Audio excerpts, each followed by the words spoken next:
நமது கோதை ஆண்டாள் அடுத்ததாக மாமன் மகள் என்று கொண்டாடப்படுகிற உறக்கத்தை ஒரு கலையாகவே அனுபவிக்கிற தோழியை இப்பாசுரத்தில் எழுப்புகிறாள். பாசுரம் 9. எங்களது மாமனின் மகளே, தூயமணிகளால் செய்யப்பட்ட மாளிகையில் நாற்புறத்தும் விளக்குகள் எரிய நறுமண திரவியங்களால் புகைமணம் இனிது கமழ துயில்வதற்கேற்ற படுக்கையில் அழகாக தூக்கத்தை ஒரு கலையாகவே பயின்று உறங்கும் பெண்ணே, அழகான கதவுகளை தாழ்பால் நீக்கி திறப்பாயாக.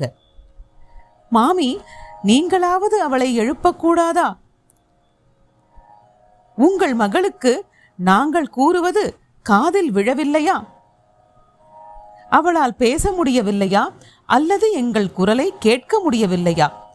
அல்லது மிகுந்த அயர்ச்சியா? மந்திரத்துக்குட்பட்டு அவளை எப்போதும் உறங்கச் செய்து விட்டார்களா?